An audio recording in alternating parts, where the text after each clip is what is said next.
अरूप कुमार देआ बीटीसी ओनसोलाव खिमजं जानो नाजादों नामा? अरूप कुमार देआ बीटीसी ओनसोलाव मोनसे गुबुंले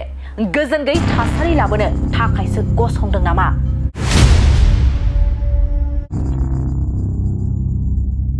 आसामनि गिबि मन्थ्रि आरो भारतनि गाहाय मन्थ्रि बिथांमोना स्लगान होयो जे बेटी बचाओ बेटी पढ़ाओ। नाथाय दिनैनि समाव बिटिआरनि एम अरूप कुमार देनिनो व्हाट्सएपआव गाज्रि रोखोमै मेसेज गेलेनाय भाइरेल जानायखौ नुनो मोन्दों। आरो बे भाइरेल जानायनि उनावबो आसामनि बीजेपी सरकारखौ अरूप कुमार देनि सायाव जेबो गोख्रों आयेन लानायखौ नुनो मोननाय जायाखै। नाथाय बेफोर गोख्रों बाथ्राया जों बुंनाय नङा। बेफोर गोख्रों बाथ्राखौ एबिएमसुनि दैदेनगिरिफ्रा खौरांगिरिनि गेजेरजों फोरमायदों। आरोबाव एबिएमसुनि दैदेनगिरिफ्रा गोख्रों रावजों सोंखारिबावदों दि माब्लाबा समाव गुबुनखौ गाग्लोबनाय, माब्लाबा समाव माराथन खारनाय बेबायदिजों बिथाङा बीटीसी ओनसोलाव मोनसे गुबुंले थासारि सोलिहोबाय थानायखौ रायजो राजाफ्रा मिथिनो मोन्दों। बेनि अनगायैबो एबिएमसुनि दैदेनगिरिफ्रा एम अरूप कुमार देनि सायाव मा गोख्रों रावजों सोंखारिदों फै जों आबुङै मिथिना लानि।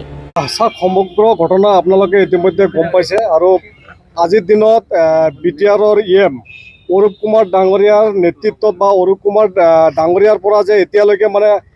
অসম আৰক্ষীৰ গৃহৰক্ষী জোৱানো যে মানে সুৰক্ষিত নহয়, ইতিমধ্যে এইখিনি কথা মানে আপোনালোকেও গম পাইছে, আমিও গম পাইছোঁ। যোৱা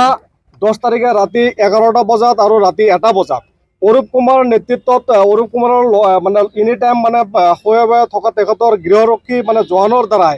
তেখেতৰ মানে যি হাউচ গাৰ্ড আছিল, হাউচ গাৰ্ডক মানে মুছলিম সম্প্ৰদায়ক বুলি বা বিভিন্ন মানে অজুহাত দেখাই যে যেনেকৈ মানে নিৰ্মমভাৱে প্ৰহাৰ কৰি তেখেতক মানে বস্তাত ভৰাই মানে নদীৰে তেখেতক মাৰি পেলোৱাৰ মানে যি ষড়যন্ত্ৰ কৰিছিল, এই ষড়যন্ত্ৰৰ পৰা ওচৰ চুবুৰীয়াৰ মানুহখিনিক তেখেতক ৰক্ষা কৰি তেখেতে ইতিমধ্যে কোকৰাঝাৰ আৰক্ষীৰ ওচৰত তেখেতে এখন মানে গোচৰ ৰুজু কৰিছে। আৰু আমি গম পোৱা মতে যোৱাকালি দুজন ব্যক্তি কোকৰাঝাৰ থানাৰ আৰক্ষী বিষয়াই মানে লৈ আহিছিল। তাৰে ভিতৰত তেখেতসকলে মানে কি কৰিল এয়া এতিয়ালৈকে মানে প্ৰকাশ হোৱা নাই। এই ঘটনাত আমি সদৌ বিটিচি সংখ্যালঘু ছাত্ৰ সন্থাই মানে তীব্ৰ ভাষাৰে গৰিহণা দিছোঁ। আৰু আপোনালোকে জানে অসমৰ মুখ্যমন্ত্ৰী হওক, ভাৰতবৰ্ষৰ প্ৰধানমন্ত্ৰী হওক, সময়ে সময়ে আমি দেখিবলৈ পাওঁ শ্লোগানবিলাক তেখেতসকলে বেটি বচাও বেটি পঢ়াও এটা শ্লোগান দিয়ে। আজিৰ দিনত এই অरूপ কুমাৰ নেতৃত্বত অरूপ কুমাৰ ডাঙৰীয়াৰ মানে পৰা যে বেটিও যে সুৰক্ষিত নহয়, ইতিমধ্যে কিন্তু আপোনালোকে বিভিন্ন ছ'চিয়েল মিডিয়া হওক, বিভিন্ন ইলেক্ট্ৰনিক মিডিয়াৰ জৰিয়তে কিন্তু তেখেতৰ যিখিনি হোৱাটছআপৰ মেছেজ ইতিমধ্যে কিন্তু ভাইৰেল হৈছিল। আৰু ভাইৰেল হোৱাৰ পিছতে কিন্তু বিভিন্ন সংগঠনে প্ৰতিক্ৰিয়া প্ৰকাশ কৰিছে, বিভিন্ন ৰাইজে প্ৰতিক্ৰিয়া প্ৰকাশ কৰিছে। কিন্তু আজিলৈকে কিন্তু অসমৰ বিজেপি চৰকাৰে বা অসমৰ যি বিজেপিৰ ৰাজ্যিক সভাপতি আছে তেখেতসকলে কিন্তু আজিলৈকে অरूপ কুমাৰ ডাঙৰীয়াৰ ওপৰত যিখিনি মানে ব্যৱস্থা ল'ব লাগিছিল কিন্তু আমি নিয়াত দেখিবলৈ নাপালোঁ। আৰু এই অरूপ কুমাৰ ডাঙৰীয়া অকল আজি যে তেখেতৰ ঘৰত হাউচ গাৰ্ড গৃহৰক্ষী জোৱান যে নিৰাপত্তাহীন এইটো নহয়। কিন্তু আপোনালোকে জানে যোৱা 9 তাৰিখে ফকিৰিগ্ৰাম অঞ্চলত তেখেতৰ গাড়ীৰ ৰাস্তা ছাইড দিয়া নাই কাৰণে এজন বেংগলী সম্প্ৰদায়ৰ মানুহক কিন্তু তেখেতৰ নেতৃত্বত কিন্তু নিৰ্মমভাৱে প্ৰহাৰ কৰা হৈছে। ইতিমধ্যে ফকিৰিগ্ৰাম থানাত এজাহাৰ দাখিল হৈছে আৰু উক্ত এজাহাৰৰ ভিত্তিত আৰক্ষীয়ে তদন্ত কৰি আছে। আমি এবিএমচি স্পষ্ট ভাষাৰে ক'ব বিচাৰিছোঁ, অरूপ কুমাৰ ডাঙৰীয়া বিটিচি অঞ্চলত এটা অস্থিৰ পৰিৱেশ সৃষ্টি কৰাৰ কাৰণে উঠি পৰি লাগিছে নেকি? সময়ে সময়ে তেখেতে সাম্প্ৰদায়িক মন্তব্য, সময়ে সময়ে বিভিন্নজনক আক্ৰমণ, এনেকৈ বিটিচি অঞ্চলত তেখেতৰ নেতৃত্বত বিটিচিত এটা অস্থিৰ পৰিৱেশ কৰা যে ষড়যন্ত্ৰ চলি আছে ইতিমধ্যে সকলো ৰাইজে বা আমি কিন্তু মানে গম পাইছোঁ। আৰু অरूপ কুমাৰ ডাঙৰীয়া যে মানে বিটিচিত তেখেতসকলে আজি অरूপ কুমাৰ ডাঙৰীয়াক আপোনালোকৰ জৰিয়তে প্ৰশ্ন কৰিছোঁ, অरूপ কুমাৰ ডাঙৰীয়া বিটিচি অঞ্চলত তেখেতে কিঞ্চং হ'ব বিচাৰিছে নেকি? এনেকৈ যে সময়ে সময়ে ষড়যন্ত্ৰ ৰচনা কৰি বিটিচি অঞ্চলত ধৰ্মীয় সংখ্যালঘু মানুহখিনিক বিভিন্ন সময়ত তুচ্ছ তাচ্ছিল্য মন্তব্য কৰিব, বিভিন্নজনক আক্ৰমণ কৰিব বা বিভিন্ন নাৰীৰ লগত তেখেতে মানে অপকৰ্মৰ লগত জড়িত হ'ব। এই ঘটনাক আমি সদৌ বিটিচি সংখ্যালঘু ছাত্ৰ সন্থাই তীব্ৰভাৱে গৰিহণা দিছোঁ। আৰু অসমৰ মুখ্যমন্ত্ৰী ডাঙৰীয়াক আহ্বান জনাইছোঁ, অসমৰ মুখ্যমন্ত্ৰী ডাঙৰীয়া আজিৰ দিনত তেখেতে গৃহমন্ত্ৰী আৰু তেখেতৰ অধীনত থকা গৃহৰক্ষী জোৱানৰ ওপৰত তেখেতৰ এজন সাংগু বাংগু ইএমে কিন্তু আক্ৰমণ কৰিছে। ইয়াৰ ক্ষেত্ৰত অসমৰ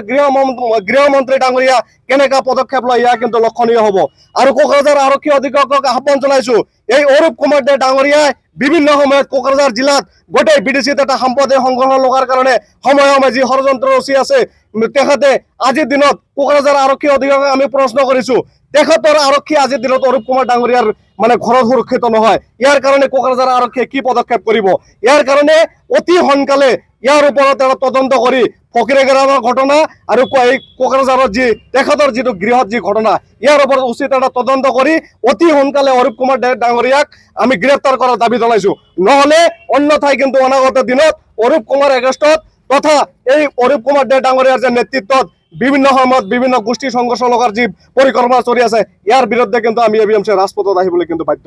10 তাৰিখৰ ৰাতি অনুমানিক 11টাৰ পিছত অৰূপ দে নামৰ যিজন ইএম আছে বিটিচিৰ ইএম তেখেতৰ ঘৰত এজন গৃহৰক্ষীৰ বাহিনীৰ ওপৰত গৃহৰক্ষীৰ ওপৰত যিটো নিৰ্মমভাৱে অত্যাচাৰ হ'ল তেখেতক যেনেকৈ নিৰ্মমভাৱে প্ৰহাৰ কৰিছে ইতিমধ্যেই ভিক্টিম পৰিয়ালে বা ভিক্টিমজনে আপোনালোকৰ ওচৰত ষ্টেটমেণ্ট দিছে তেখেতে সম্পূৰ্ণ পুংখানুপুংভাৱে আপোনালোকৰ ওচৰত দাঙি ধৰিছে তেখেতৰ ওপৰত কেনেকৈ অত্যাচাৰ কৰা হৈছিল এই কথাখিনি ইতিমধ্যে মিডিয়াৰ জৰিয়তে আপোনালোকৰ সন্মুখত তেখেতে কৈছে আমি গম পোৱা মতে সেইদিনাখন তেখেতৰ লগত থকা ইএমজনৰ লগত থকা বাকী যিবোৰ মানে তেখেতৰ চিকিউৰিটি আছে সেই চিকিউৰিটিবোৰে বা তেখেতৰ ড্ৰাইভাৰ আছে তেখেতসকলে তেখেতক ৰাতি যাই পেলাই নিৰ্মমভাৱে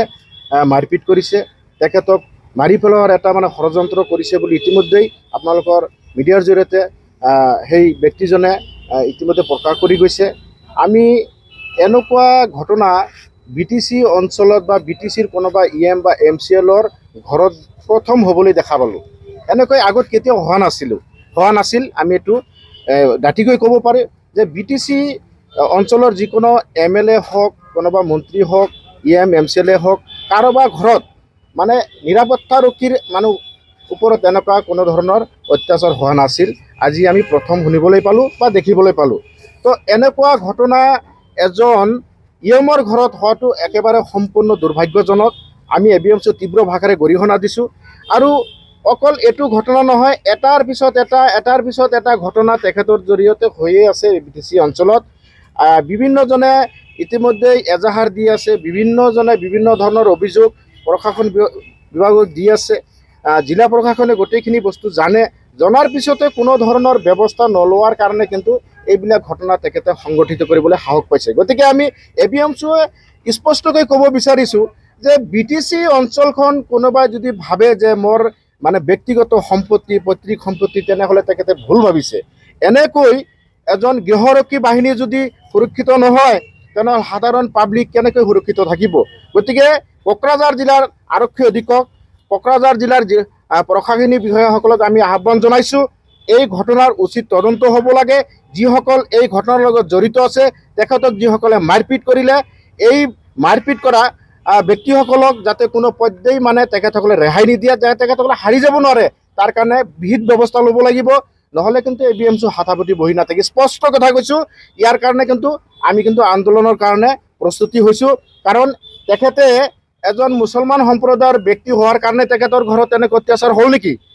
আমি এইটো প্ৰশ্ন কৰিছোঁ দেখাই দিব লাগিছিল থানাত পঠাই দিব লাগিছিল বেলেগ এজন ল'ব লাগিছিল কিন্তু তেখেতৰ যদি এনেকুৱা কোনো কিবা নাই ঘৰত কিয় অত্যাচাৰ কৰিব লাগিব গতিকে এনেকুৱা কাৰ্য কোনো পৰ্যায়ত গ্ৰহণযোগ্য হ'ব নোৱাৰে আমি কোনো পৰ্যায় মানি নলওঁ স্পষ্ট কথা আমি জিলা প্ৰশাসন বা আৰক্ষী অধীক্ষকৰ ওচৰলৈ আমি আহ্বান জনাইছোঁ আৰু বিশেষকৈ বিটিচি চিফ যি প্ৰমোদ বড়ো ডাঙৰীয়া আছে তেখেতকো আমি আহ্বান জনাইছোঁ তেখেতৰ ওপৰত কৰা এটা মানে সিদ্ধান্ত ল'ব লাগে বিহিত ব্যৱস্থা ল'ব লাগে তেখেতে মানে যিটো পাৱাৰ যিটো মানে মিছ ইউজ কৰি আছে সেইখিনি যাতে তেখেতে কৰিব নোৱাৰে তাৰ কাৰণে আমি বিটিচি চিফ ডাঙৰীয়ালৈ আহ্বান জনাইছোঁ অতি সোনকালে ব্যৱস্থা লওক আৰু আৰক্ষী অধীক্ষকে এই কেছৰ এগেইনষ্টত মানে কঠোৰ ব্যৱস্থা লোৱাৰ কাৰণে আমি এবিএমচি দাবী জনাইছোঁ অনাগত দিনত যাতে তেখেতৰ দ্বাৰাই এই বিটিচি অঞ্চলত এনেকুৱা কোনো ধৰণৰ অপ্ৰীতিকৰ ঘটনা বা তেখেতৰ দ্বাৰাই কোনো মানুহ যাতে মানে অত্যাচাৰিত হ'ব নালাগে এনেকুৱা যাতে মাৰপিট তেখেতৰ দ্বাৰাই খাব নালাগে আৰু তেখেতৰ চিকিউৰিটিবোৰে কেনেকৈ ব্যৱহাৰ হৈ থাকে চিতলাৰ পৰা আৰম্ভ কৰি আজিৰ তাৰিখলৈকে চাওক তেখেতে যি কয় সি এনেকুৱা হ'ব নেকি সিও এজন চিকিউৰিটি আৰু সেই লগত থকা চিকিউৰিটিখিনিয়ে যে তেখেতসকলক মাৰপিট কৰে তেখেতসকলৰ মানৱতা থাকিব লাগে গতিকে সেই চিকিউৰিটিখিনিও যাতে যিসকলে মাৰপিট কৰিছে তেখেতসকলেও যাতে কোনো পৰ্যায় হাৰি যাব নোৱাৰে যাতে ৰেহাই নাপায় তাৰ কাৰণে আমি জিলা প্ৰশাসনৰ ওচৰত আহ্বান জনাইছোঁ কোকৰাঝাৰ যি আৰক্ষী অধীক্ষক আছে তেখেতলৈ আমি আহ্বান জনাইছোঁ কঠোৰ সিদ্ধান্ত লওক এই দোষীসকলে যাতে কোনো পৰ্যায়ে হাৰি যাব নোৱাৰে, এই কেছ যাতে কোনো পৰ্যায়ে মানে নৰ্মেল নহয়, যাতে তেনেকুৱা মানে ব্যৱস্থা যাতে থানা বা আৰক্ষী প্ৰশাসনসকলে যাতে ব্যৱস্থা লয়, তাৰ কাৰণে আহ্বান জনাইছোঁ। আমি চাই আছোঁ, ইয়াৰ পৰৱৰ্তী যদি আমি দেখা পাওঁ যে নহয় এই দোষীসকলে হাৰি যাব মানে এটা ৰাস্তা ওলাইছে, তেনেহ'লে কিন্তু আমি বৃহৎ আন্দোলন কৰাৰ কাৰণে ইতিমধ্যে প্ৰস্তুত হৈছোঁ। গতিকে আমি ABMCয়ে দাবী কৰিছোঁ এই ঘটনাৰ কোনো পৰ্যায়ে যাতে পুনৰাবৃত্তি নহয়, তাৰ কাৰণে এই অৰূপ দে নামৰ যিজন EM আছে সেই EMজনৰ মানে বৃহৎ এটা মানে কিবা ল'ব লাগে, মানে আৰক্ষী প্ৰশাসনে এটা সিদ্ধান্ত বা এটা ষ্টেপ ল'ব লাগে যাতে তেখেতসকলে কোনো পৰ্যায়ে হাৰি যাব নোৱাৰে। তাৰ কাৰণে আমি জিলা প্ৰশাসনৰ ওচৰত আহ্বান জনালোঁ।